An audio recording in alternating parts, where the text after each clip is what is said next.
Hello class, my name is Sophie Gray. My speech today will be persuading you on why euthanasia should be legalized.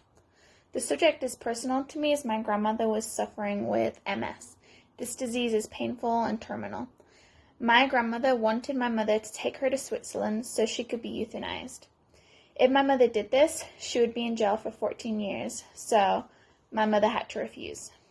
Euthanasia should be legal in all countries to those who are terminally ill. I'll be going over the 4 different types of euthanasia, what countries euthanasia is legal in, and the reasons why euthanasia should be legal in all countries. By the end of my speech, you will know more about euthanasia and hopefully want it to be legalized too. So there are 4 different types of euthanasia. You have active, passive, voluntary, and involuntary. This is a picture from Google Images.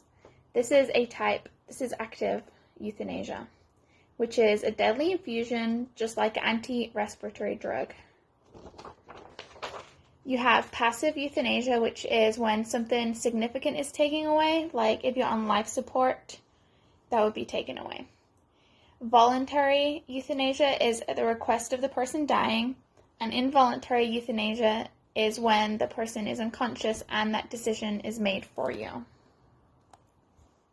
There are a few countries that euthanasia is legal in, Netherlands, Switzerland, and Belgium being some of them. There are a few states that euthanasia is legal in. This picture is also from Google Images.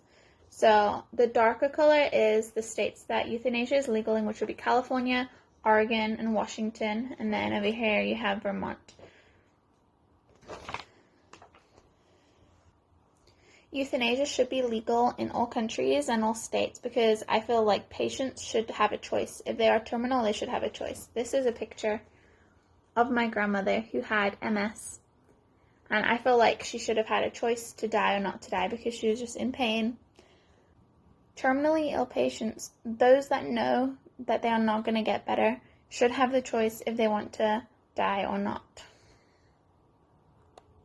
In ethics, according to the utilitarianism approach, if a person wants to die and the family members all agree, then euthanasia would be okay. As long as the legal aspects of euthanasia are ironed out, then I wouldn't see why euthanasia couldn't be legalized. Thank you all for listening to my speech on why euthanasia should be legalized. I have covered the 4 different types of euthanasia, what countries euthanasia is legal in, and the reasons why euthanasia should be legalized.